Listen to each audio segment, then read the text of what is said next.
그때 왜 그렇게 화냈을까? 감정은 늘 늦게 온다. 그날 밤 괜히 화를 냈습니다.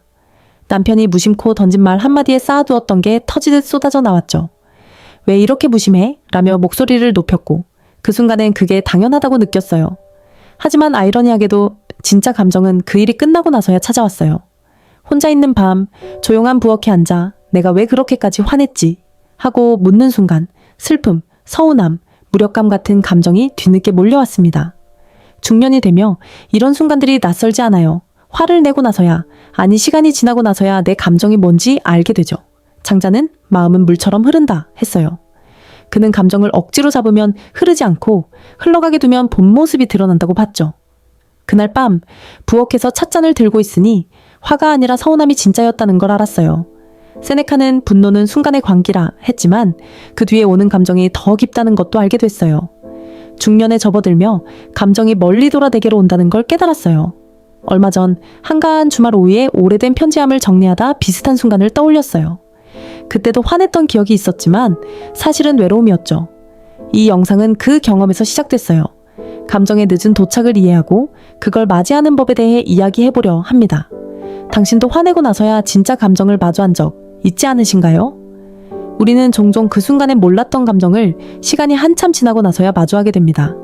속상한 일인데 그냥 웃었고, 억울했는데 아무렇지 않은 척했고, 화를 냈지만 사실은 슬펐던 순간들, 중년에 접어들며 그런 기억들이 떠올랐어요. 직장에서 동료의 무심한 말에 웃으며 넘겼던 날, 가족 모임에서 억지로 괜찮은 척했던 순간, 그땐 몰랐어요. 진짜 감정이 뭔지. 장자는 마음은 물처럼 흐른다. 억지로 잡으면 흐르지 않고 흘러가게 두면 그제야 본 모습이 드러난다 했어요. 그는 감정이 즉각 드러나지 않는 건 자연스러운 흐름이라고 봤죠. 얼마 전 한가한 주말 오후에 오래된 사진을 보다가 부모님과의 다툼을 떠올렸어요. 그땐 화가 났었는데 이제 보니 그 뒤에 숨어있던 서운함이었어요. 세네카는 분노는 눈을 멀게 하지만 시간이 지나면 마음이 보인다 했죠. 그는 감정이 늦게 도착하는 이유가 우리를 보호하기 위해서라고 봤어요. 중년에 접어들며 감정이 즉각적으로 이해되지 않는다는 걸 알았어요. 어느 날 친구와의 통화에서 퉁명스럽게 대답한 후 혼자 앉아있으니 화가 아니라 외로움이었어요. 감정은 안전한 공간에서야 얼굴을 내밀더라고요. 당신도 그런 감정 늦게 도착해서야 깨달은 적 있지 않으신가요? 그게 우리의 마음이에요. 얼마 전 친구에게 너무 날선 말을 한 적이 있어요. 그날은 저도 지쳐 있었고 그 친구의 말이 유난히 예민하게 들렸죠. 왜 나만 이해해야 해? 라며 쏟아냈어요. 그 순간엔 나도 할 말 다 해야겠다는 생각뿐이었죠. 하지만 집에 와서 가만히 있으니 가슴 깊은 곳에서 이상한 감정이 올라왔어요. 후회, 미안함, 그리고 외로움. 세네카는 분노는 짧은 광기이지만 후회는 긴 판성이다 했어요. 그는 분노가 지나고 나면 진짜 감정이 드러난다고 봤죠. 그날 밤 친구에게 전화할까 고민하다가 그냥 두었어요. 그러다 깨달았죠. 제가 화낸 건 친구 때문이 아니라 애정이 무시당했다고 느낀 아픔 때문이었어요. 중년에 접어들며 후회가 감정의 늦은 도착을 알려주는 신호라는 걸 알았어요.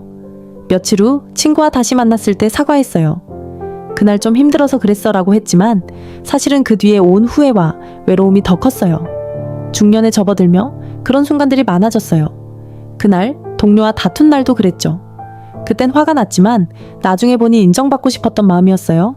세네카는 후회는 감정을 이해하는 문이라 했어요. 당신도 화내고 나서 후회하며 진짜 감정을 깨달은 적 있지 않으신가요? 중년이 되면서 알게 된 사실은 감정을 참는 게 성숙이 아니라는 겁니다. 감정에 정확한 이름을 붙이는 능력, 그게 진짜 어른의 감정 다루기예요. 예를 들어 그날 남편에게 화낸 건 화가 아니라 서운함이었어요. 직장에서 짜증난 건 짜증이 아니라 인정받고 싶은 마음이었고 친구에게 차갑게 굴었던 건 상처받을까 무서웠던 마음이었죠. 심리학자 타라 브렉은 감정에 이름을 붙이면 그것은 더 이상 나를 삼키지 않는다 했어요. 그녀는 감정을 인정하는 순간 그 힘이 줄어든다고 봤죠. 중년에 접어들며 감정의 이름을 바꾸는 연습을 시작했어요. 어느 날 저녁 동료 모임에서 무심한 말에 화가 났어요. 화났어라고 생각했지만 가만히 들여다보니 외로움이었어요. 그걸 인정하니 마음이 정리됐어요. 중년에 접어들며 감정이 정리되지 않으면 언제든 다시 올라온다는 걸 알았어요. 얼마 전 가족 모임에서 무심한 말에 짜증이 났어요. 짜증났어가 아니라 소외감이었죠. 타라브렉은 늦게 온 감정을 맞이하라 했어요. 그 연습 덕에 감정이 늦더라도 제때 맞이할 수 있게 됐어요. 당신도 감정에 잘못된 이름을 붙인 적 있지 않으신가요? 그걸 바꿔보면 어떨까요? 저는 요즘 그날그날 제 감정에게 편지를 씁니다. 오늘 누군가의 말이 아팠어. 괜찮은 척 했지만 속상했어. 오늘은 좀 외롭지만 그래도 스스로 잘 버텼어. 그게 감정을 억누르지 않고 내 마음과 다시 연결되는 방식이더라고요. 중년에 접어들며 감정이 훨씬 빠르게 찾아오게 됐어요. 이젠 늦게 도착한 감정이 아니라 내가 먼저 기다려주는 감정이 됐죠. 세네카는 감정을 다스리는 건 그것을 아는 것이라 했어요. 그는 감정을 억제하기보다 이해해야 한다고 봤죠. 여유로운 주말 오후 남편과 다툰 일을 떠올리며 편지를 썼어요. 화가 났지만 사실은 네가 더 신경 써줬으면 했어. 그걸 쓰고 나니 다음엔 화내기 전에 말로 꺼낼 수 있었어요. 장자는 감정을 흐르게 두라 했죠. 억지로 잡지 않으니 감정이 나를 덜 아프게 했어요. 중년에 접어들며 감정과 친구가 되는 법을 배웠어요. 어느 날 동료와의 통화에서 퉁명스럽게 대답한 후 편지를 썼어요. 짜증난 게 아니라 내가 지쳤던 거야.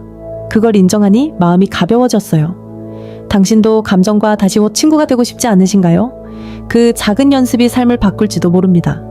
그때 왜 그렇게 화냈을까? 그 질문에 대한 답은 늘 조금 늦게 도착합니다. 하지만 괜찮아요. 감정은 때를 놓치지 않습니다. 우리가 마음을 열면 그 감정은 결국 우리 곁으로 돌아옵니다. 중년에 접어들며 감정을 기다리는 법을 배웠어요. 장자는 흘러가게 두라 했고 타라브렉은 이름을 붙여라 했죠. 그 연습이 나를 자유롭게 했어요. 어느 비오는 밤 부엌에서 찻잔을 들고 그날의 감정을 떠올렸어요. 화가 아니라 서운함이었고 후회가 아니라 외로움이었어요. 오늘의 사색의 등불 한마디는 감정을 참는 게 아니라 천천히 말 걸어주는 사람이 되어야 한다입니다. 당신의 감정은 지금 어디에 있나요? 혹시 아직 도착하지 않은 감정이 있다면 오늘 밤만큼은 그 감정을 조용히 맞아주세요. 사색의 등불이 함께하겠습니다. 구독과 좋아요, 댓글로 당신이 늦게 깨달은 감정의 이야기를 나눠주세요. 감정이란 결국 나를 다시 만나는 통로니까요.